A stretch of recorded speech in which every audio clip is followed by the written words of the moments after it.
everyone, good morning. Hope you're all doing very well as always. Welcome back to the channel for another video. Today it is Thursday the 29th of May.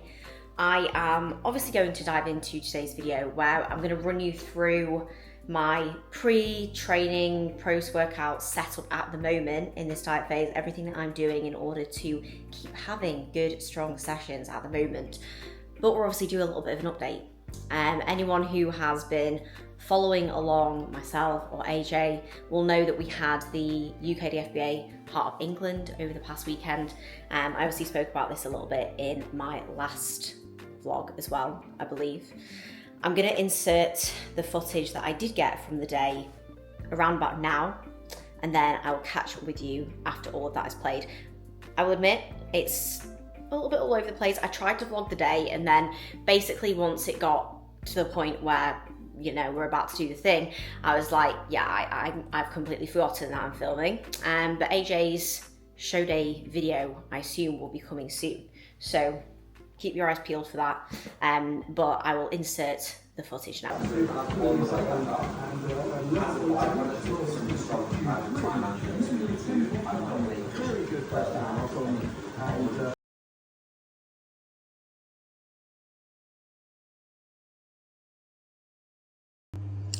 Good morning, everybody. It is currently the morning of the UKDFBA Heart of England. As you can tell, it is around 4 AM right now. I'm not looking so fresh.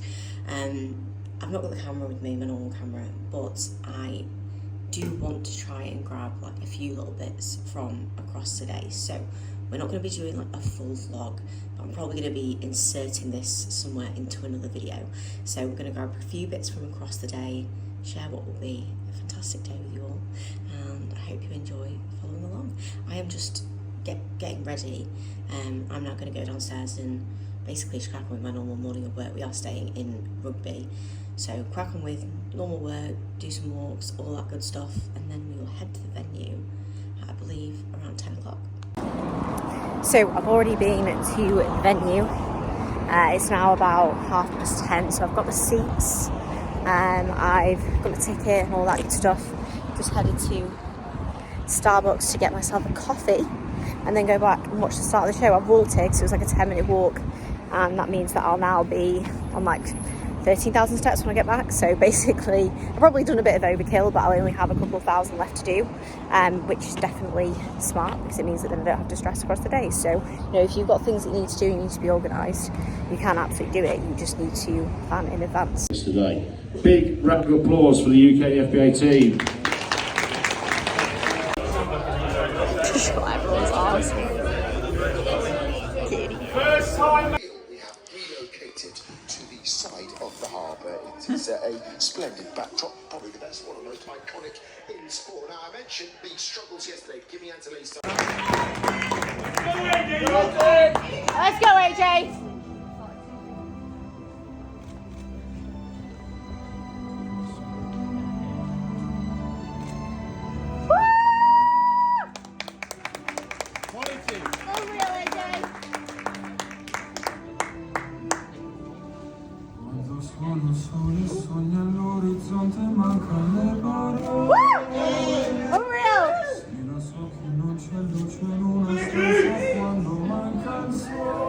Oh yeah!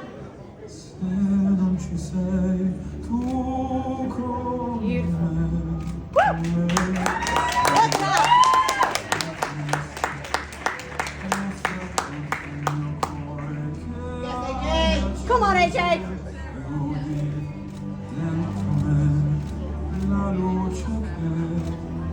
Beautiful, AJ!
gentlemen, your overall winner for men's bodybuilding of the 2025 Heart of England Championships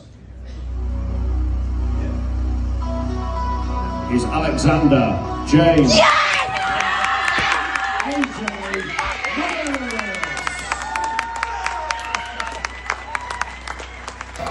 Put a lot into the association. Better do this before I give you the final award because you might drop her. Okay, right, one final award.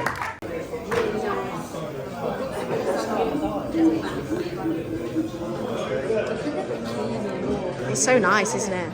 Nice colour. The way Kelly does it to the hand.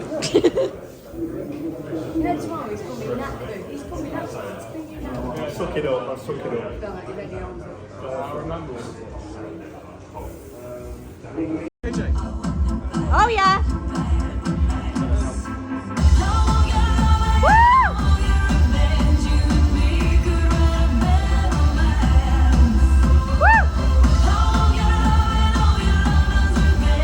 Beautiful, Khai!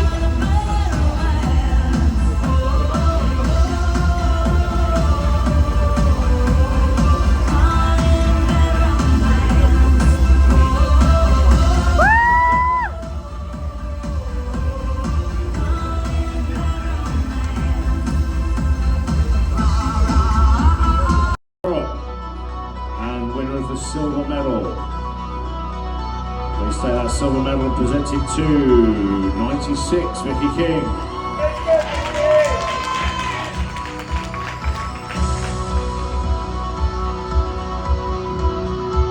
And your winner,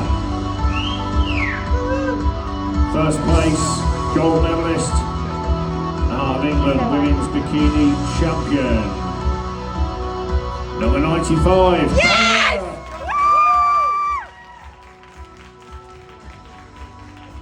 Yes, Khai! And ladies and gentlemen, please give it up for the ladies who didn't crack the top 3 on this occasion by the closest to margins. Let's hear it for Lucy Marriott, for Leanne Green, and for Leah Johnson. So, as you will have all seen, it was a pretty amazing day. We obviously have the results of that currently at home. You will see we have AJ's tremendous overall trophy here. And honestly, I love this trophy. This is what he actually got for his class. Like, how sick is that? That is sick. That's obviously pretty tremendous.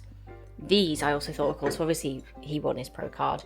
He also got his medal for his class, which I think they're so nice. I'm not gonna lie, I'm kind of a bit jealous. I think these are obviously much nicer than my trophies that I have now hidden away. And this is almost like you could use this as a weapon, which is obviously not what it's intended for, but pretty incredible. But yeah, all round, a very, very good result. So AJ took exactly what he wanted out of that show. Class win, overall win, which was a very, very intense moment. I'm sure I'll have put in the video of him actually getting the overall, and if you actually go back and you listen to that, you can literally, you can hear, obviously you might not be able to recognize my voice, but you can hear that I literally let out like the biggest, like it was almost like a scream, a yell, like just a sense of like relief and celebration that I've genuinely like never ever had, because of obviously how much that one meant. And you can go on AJ's channel and listen to basically like the post-show wrap-up that we did of that day. So if you're interested to kind of hear us like talk about day and things like that, you can definitely go and watch that now if you want to do so. But if not, let's stay on the channel now. Like don't go right now, because I want you to stay on this video. I don't want drop off breaks. That's probably not great for my algorithm. But you can watch that after this one. That's probably a good agreement to settle on. But obviously, aside from AJ's win, my client Khai also took the overall. So she took the overall in bikini. She won her class. She also came, obviously she came first in that class, and I think there was someone in that class who'd actually won the class the week before. So anyone who watched my last video, she did the PCA the week before, and she came actually ahead of some people who had beat her the week prior, and then actually went on to win the overall in that show, which was amazing. Like, she put in some serious work in that peak week to make some improvements, which was mega, and came away with the result that was honestly very, very deserving of that.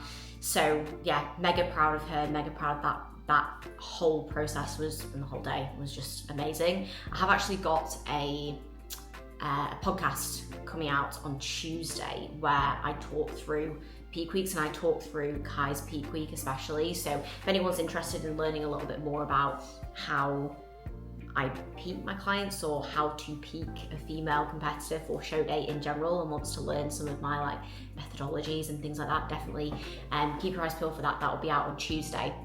But yeah, all round, what an amazing day, in terms of myself and how I held myself together on that day, well, I probably didn't at some points.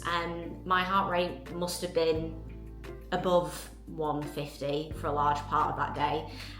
It's not a surprise that my body weight dropped, because that always happens to me around AJ shows. My shows, I'm all good, I'm chill, no stress. If you look back at all my show day videos, you'll know that I was always pretty chill on all my show days.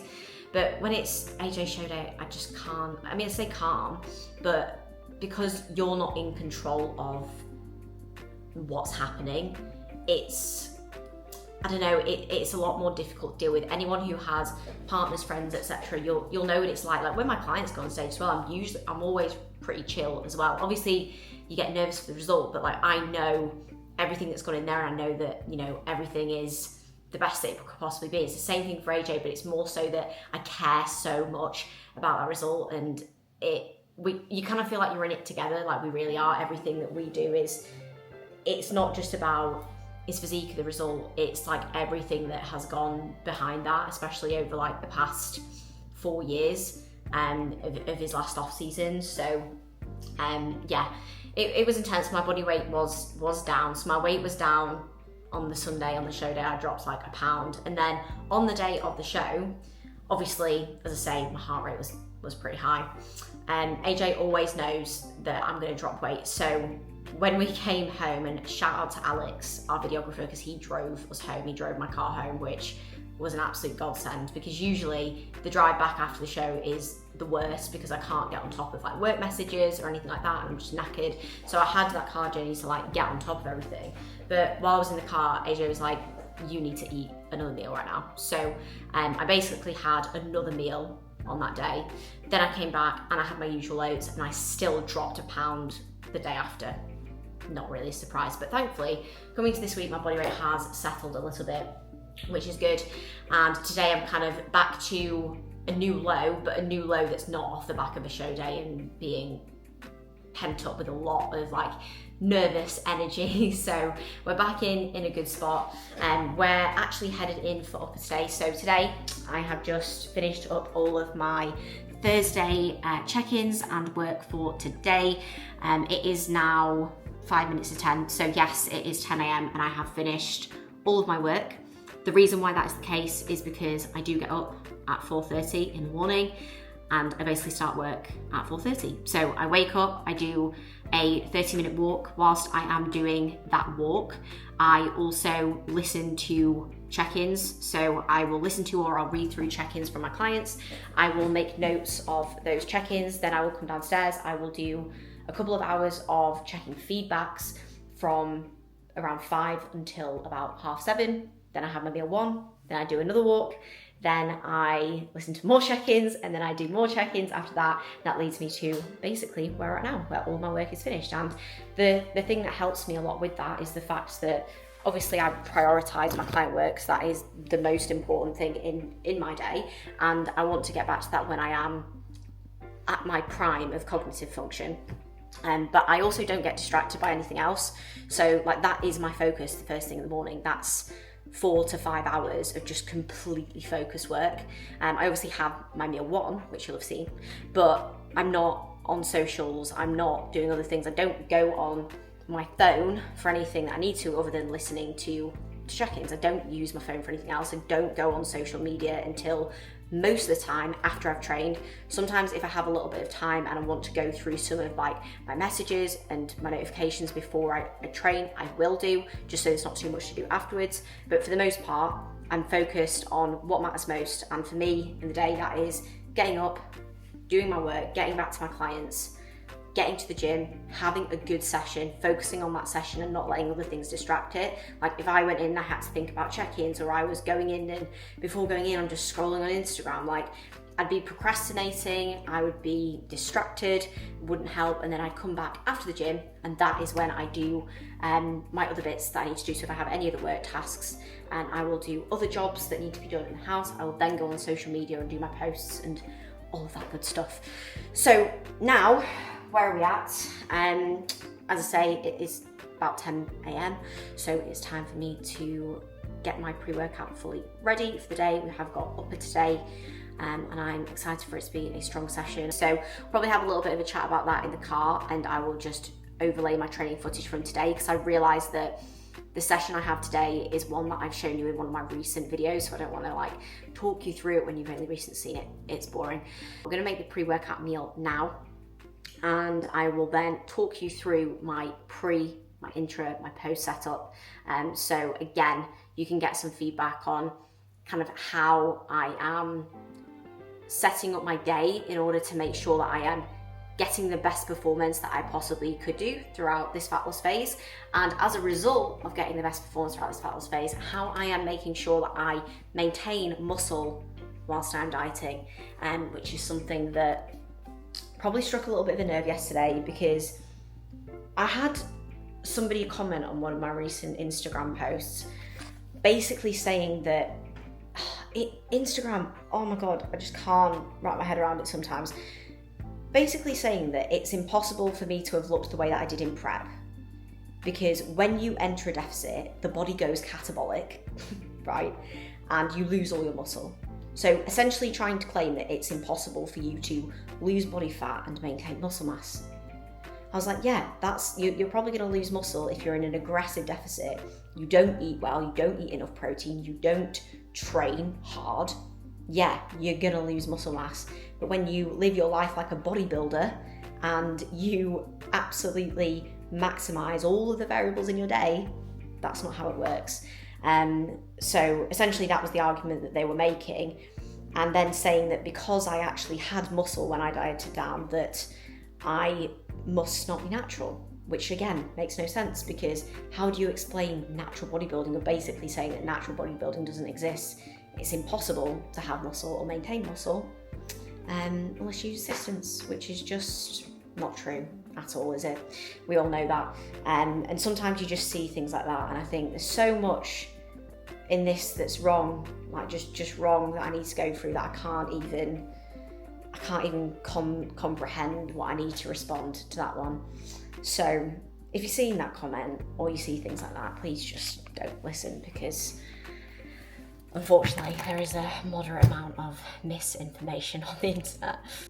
So we all know that continuing to train well throughout a deficit is one of the most important things, obviously, to actually maintain the muscle mass that you have built. Unless you are a beginner, it's unlikely that you're going to be building muscle throughout a deficit, but you do absolutely want to maintain the muscle that you build. And the way that you're going to do that is by maintaining and upholding your performance.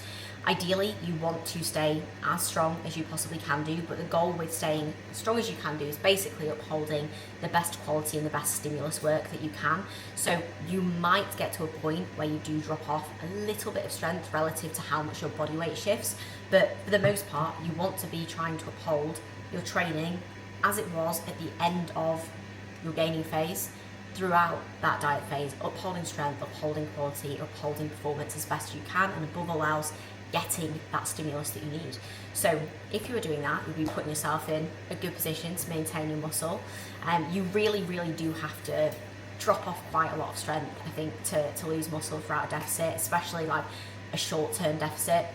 Like, for example, I do think that I lost a little bit of muscle at the back end of my prep last year, and that's because my performance did drop off quite a bit towards the end because I lost a little bit too much body fat in one go, and I didn't really have the ability to kind of adapt to those body weights when it came to my training performance, which is why how you set up a prep and why doing, you know, a pre-prep diet and managing that process and that timeline, mapping that out is really, really important. But in, you know, a normal fat loss phase, anything that's not extending beyond, you know, 12, 14 weeks, you've got a pretty good shot of making sure that you do maintain performance when you also manage that deficit well, and you're not also seeing like a really aggressive rate of loss, and you're managing your variables well too. So as I say, what you eat pre, intra and post is important because that is going to impact your training performance. So what you eat before you train is going to probably fuel your performance. Having an intra throughout the session can also very much help you with your performance throughout, and having post-workout afterwards also important for your recovery. So I'm going to show you what I have for my pre-workout meal. So for my pre at the moment, I have fish as my protein source, I have some vegetables, I have 50 grams of rice cakes for my carbohydrates, and then I also do 20 grams of dark chocolate, and that is mainly just to kind of like stabilize blood glucose. Dark chocolate can have some positive effects on like getting a bit of a pump and things like that throughout training. Plus I just enjoy it, if I'm being honest. And my sessions are quite long as well, so it kind of makes sense for me to have some fats in there. So that's the setup that I do for my pre. So regardless of how low as such your food gets, I would really recommend still having a decent pre-workout meal. If you train fasted, if you can still get something in that's very light before you train, amazing. If not, I would start your day with your intra so that you're still getting some carbohydrates and glucose in your system going into the session. So I do have an intra whilst I train. In this, I just have 10 grams of carbohydrates at the moment. When my food was much higher, I would have like 25 grams of carbohydrates in my intra workout. I think especially if you have long sessions like myself, my sessions are usually about 2 to 3 hours. So having an intra in definitely does help. And I think having actually that influx of carbohydrates throughout the session does definitely help. And it has been shown in research that even just a little bit of carbohydrates, glucose in the system can really help with performance. So intra in for me, I have EAAs, as I say, as well in there. So that is just really for another like MPS spike throughout the session, and also just the influx of essential amino acids. So have that throughout training. Definitely recommend that you have an intra even if you just have some EAAs. You can also, if you want, have the EAAs separate in their own little drink. If you want to be a bit more specific with like when you have that MPS spike, you can absolutely do that. I have a pretty decent break from when I have my pre up until when I train, so it's usually about an hour and a half to 2 hours anyway, so it works kind of perfectly for me to just have my intra, and I will drink that throughout the session, usually finish that about halfway through, 3/4 of the way through the session. Then post-workout, I will show you this when I get back from the gym, probably talk about this in a bit more depth, but this is where again I have predominantly carbohydrates. I don't have fats in this meal because I'm mainly just focusing on carbohydrate uptake. If you again have maybe trained fasted, you might want to put some fats in this meal, just to again help you with, yes, stabilizing blood glucose, but also with probably satiety over the rest of the day over anything else. And this is where I have again fish, rice cakes, some fruit here, help with GLUT4 transporters as well. So don't really need to worry too much about the science of it, but can help you to have some fructose afterwards, basically helping you with that like uptake of glycogen basically. I also just like to have fruit, so that's why I've got raspberries in there. But yeah, prioritize your pre, intra and post nutrition. We'll touch on the post-workout when I get back from the gym, but for now I'm actually going to go and get changed, and then I'll come back and I'll probably show you the pre-workout setup a little bit more. Okay, we are now just piecing together the pre-workout meal. I've got my veg, which I actually prepped earlier. So I've got broccoli, Brussels sprouts, mushrooms, tomatoes, my favourite. They were all prepped earlier just so that they're cold, because I like to have those cold. Then I've got my kimchi, usual amazing kimchi on that meal as always. Then I have got my basic fillet, which I popped in the air fryer. I've got a little bit of like red pepper, tomato seasoning on that. So this will go on there. That was graceful. And then I'll actually chop that up a little bit. And then I've got my 50 grams worth of rice cakes here, which I recently swapped over from my 50 grams of rice that I was having, because if I'm honest, when I was making the 50 grams of rice, there really wasn't much going on there. And the meal was finished pretty efficiently, which, to be fair, on the days where if I do feel, and I obviously did this when I was eating a bit more food, if I feel like the food is sitting a bit heavy and it's a bit too much food volume, then absolutely the rice is going to be better, because the amount of probably space that it takes up is maybe a little bit better, and it's easier to eat comparative to the rice cakes. But right now, when I am ultimately just a little bit more hungry, I'm just enjoying the rice cakes because they're very satiating, and I just like the texture of them, to be honest. So that is the meal here, finished, and I will just put my salt and my barbecue on there, and I have of course got my 20 grams of Montezuma's orange 100% dark chocolate. And I said this in the last video, but this is actually elite, and I honestly say that because I know sometimes when you see people say, oh my god, this is so good, this tastes unreal, when they've been in like prep for like 24 weeks, and the reality is that everything tastes good when you're at the end of prep. I've only been dieting for a few weeks. I did start having this beforehand as well, and it's amazing. So if you can get some of that, it's 100% dark, and it is absolutely incredible. So I'll have that after I've had this, because obviously you have savoury first, then you have the sweet afterwards. It would be very weird if I ate the dark chocolate first. I really hope that nobody else is doing that with their order of their food, because it's just wrong, really.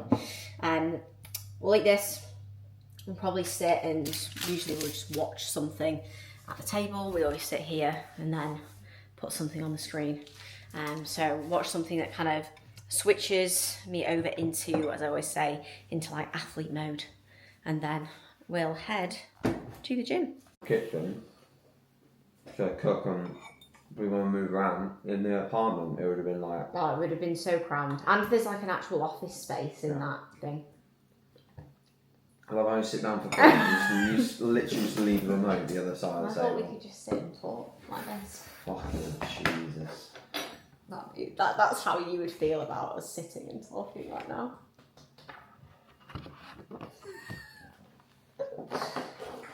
You'll be alright. Death is imminent. Oh! I'm joking, guys. Look at this. Berries.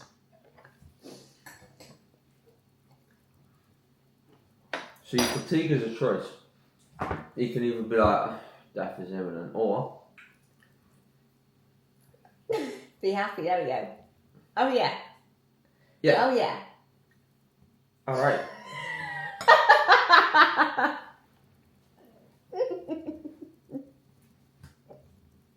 How long does it go for? I love it, but I'm not sure everyone else Gotta put will. some music to that. I'll just leave it in silence. Alright then, that is today's session finished. We are now on our way home. I've actually got AJ in the passenger seat today. I don't think there will be many words coming from his direction. However, it was a very, very, very good session today for myself. What about you? Good session? Yep, very good. I mean, you just said that there's no words coming out of my mouth. No, and not then many. you've Not, asked... I said not many, and then I've asked a question. All right, Simple tremendous question. session. Thanks very much. Wonderful. If you do want to input though, you are very welcome to do so. So yeah, very, very good session. It was upper today, and it was a session that you have actually seen a few times. So nothing majorly different, but to be honest, like I have got a few rotations of my sessions, but at the end of the day, like you're not going to be doing something different every time you go in the gym, and even across the variations of my sessions, I have a lot of similar movements, because at the end of the day, bodybuilding is doing the same things over and over and over again whilst AJ plays around with the AC. Am I going to need a mic on, or am I going to be audible? You're going to be fine. Okay. It's doing a lot of the same things over and over again, and that's obviously what you see even out of the vlogs that I share is that even as, you know, I go into a diet or an off season or a prep, it's pretty much the similar day by day, unless we're traveling to shows, or that's about it really. But no, a good strong session. I did actually, they just went through a red light. I did actually drop off a couple of reps on my dumbbell press. Everything else was maintained or up. My dumbbell press was down by a rep or two on my top set, but I'm not judging that as a bad session by any means. And I think this is where a lot of people can very easily get in their head, is like, you know, one movement or one set or whatever it was maybe down in the number from last week, and suddenly it's a bad session. And I don't think you should judge your sessions solely on that. I think you always have to take your sessions into context. So like, take your performance into context. So like, when I look at a dumbbell press and I look at the fact that I'm down in body weight, it's going to be one of those movements that does get a bit more challenging as it gets like harder to stabilize, and as ultimately the weight that I'm moving relative to my body weight changes a little bit. And equally, like, just keep it real, like, I've come on my cycle, so, you know, as a female, around those times of the month, you will see legitimate changes in your performance potentially, and that's okay. It's just, you know, a one-off in that time frame. You have to be able to look past those temporary circumstances and be like, okay, that's fine, that's just what's happened today, but next week we'll persist, we'll go at it again. And I literally wrote that in my logbook. Like, I wrote the same set in next week, and I just was like, stick with this, and I will do that as I come into next week. The other thing to keep in mind is that, and we actually heard, we were watching John Jurt before we were training today, and he said this, is that, you know, dropping some strength is also not necessarily a drop in performance. Like, if you're going in, this is what I always tell myself, as long as I go in and I've trained as hard as I could with the best quality and I was safe, that's the main thing. And I think there is a big difference, and you'll know the difference yourself, whether you go into a session and you have actually given up, versus if you've gone in and you've still given it 100% and kept your morale, your mood, your spirits high, you know. So good session for myself today. And I know I touched a little bit at the start of the video about the fact that I want to kind of go through maintaining performance and maintaining muscle mass throughout a diet phase, you know, especially in a diet and not a prep, where maybe at the back end of the prep it gets a little bit harder to maintain muscle mass for some individuals, depending on the prep. If you manage to prep well, you should really not have any problems. But the reality is with this one is, so many people say, how am I going to maintain my muscle while I diet? Well, there's a few main things here. So you need to make sure that your rate of loss isn't stupid. As long as you're coming down at an appropriate rate of loss for your body weight, which for most people is probably going to be about 1%, you'll be all good. So manage your rate of loss appropriately. Manage your routine well. Get good sleep. Make sure you manage your stress. These are all things that then, as a byproduct of managing those things, you have good performance, you have good sessions. So keep training hard, uphold your performance, and just manage all of your variables well. You know, like, stay on top of eating your meals as you need to, have a good quality diet, make sure that you nail your hydration, these little things. And honestly, it's that simple. If you do that, you will see the body fat come off without losing muscle mass. It's not really that complicated, guys. And I know I said I saw that like comment on Instagram yesterday that was just bizarre, to be honest.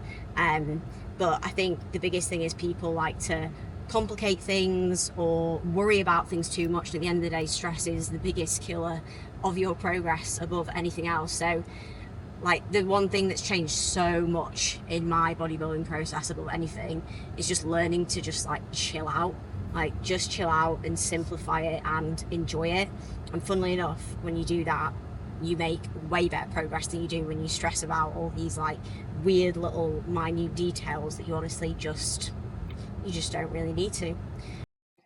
I actually suppose that the only other thing that I might show at the end of the training footage is a tiny little bit of posing that I did at the end of the session, to give a very honest view, I suppose, of like what I look like at this point in the diet and the reality of like the very, very start of the diet for most people, because I'm about 3 weeks in at the moment, and obviously I'm about 5 pounds down, but you're not going to look considerably different after just a few weeks of dieting. And this is the issue for a lot of people, is they maybe get very impatient, and it's why they also then want to see faster rates of loss. And I have a lot of clients that sometimes come to me when they start a diet and they're like, I just feel like the scale's not moved this week. And then I look at the average, and the average is down by well over 1% of their body weight. But for whatever reason in the past, they've maybe been pushed to go beyond that. Maybe probably in like a prep scenario if they've been behind.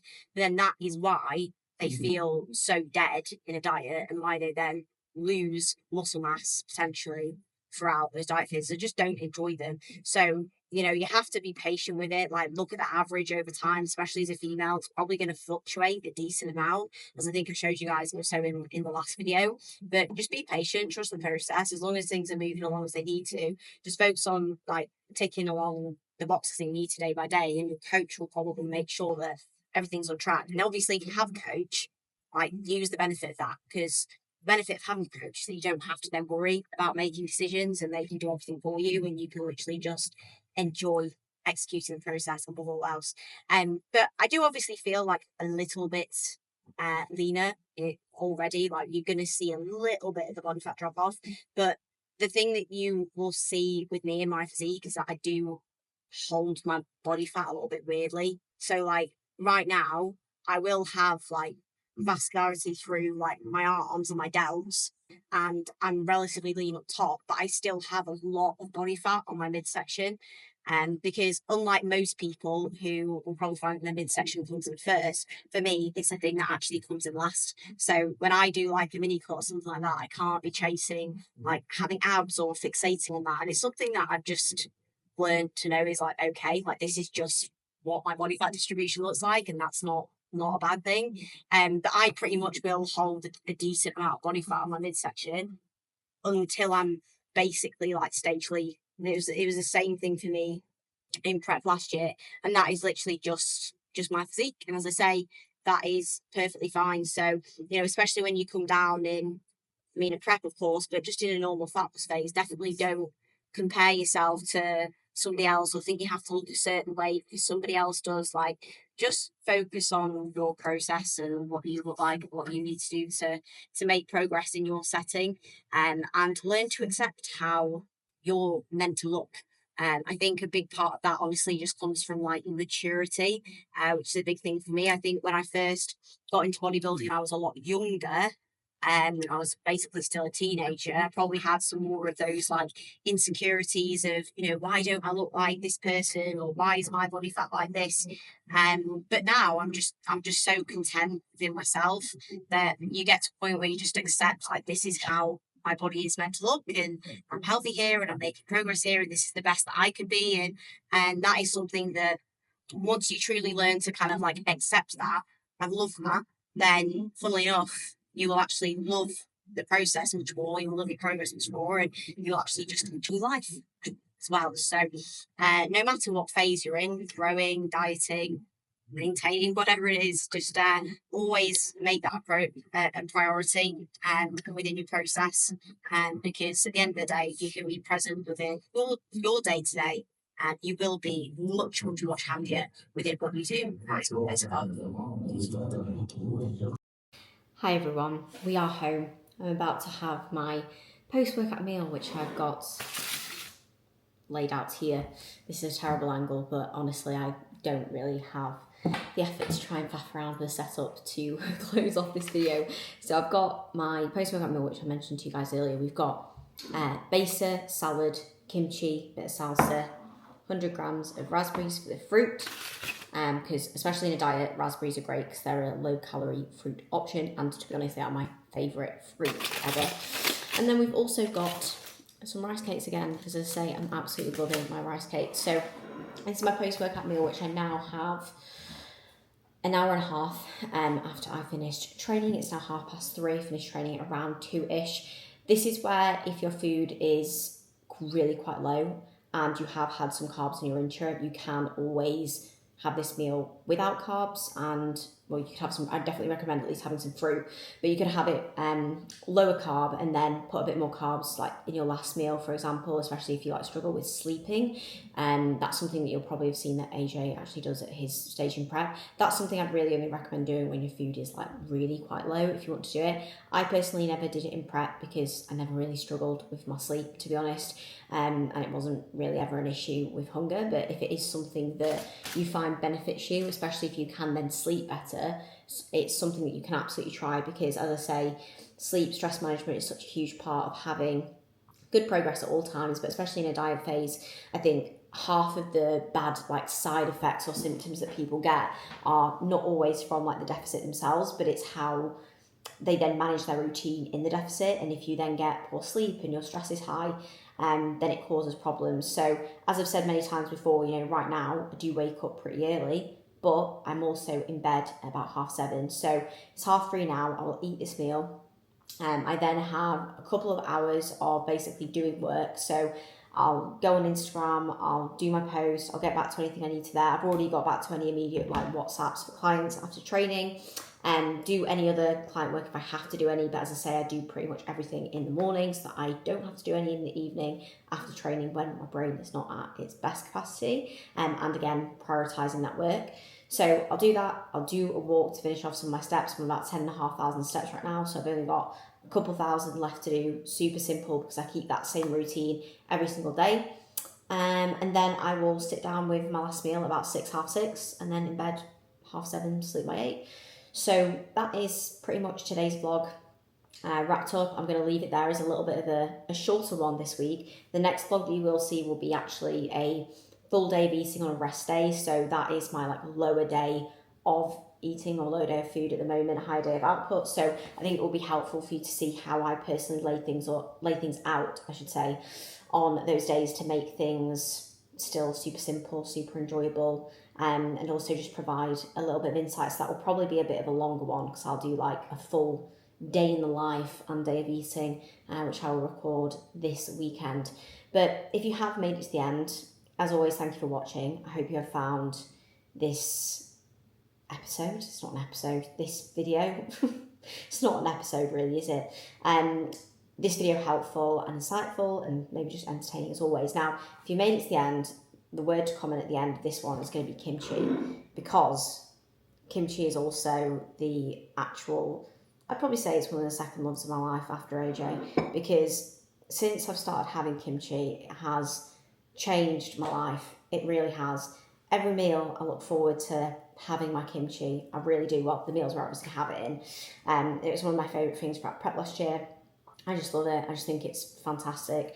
And I'm a bit concerned that we're going to Spain in a couple of weeks. I'm not too sure that we're actually going to be able to source some kimchi, which is quite sad, but I'll survive. But yeah, before I go off, if you made it to the end of the video, comment down below kimchi. Please like, subscribe, share, all of that absolutely wonderful stuff if you have made it to the end of this video.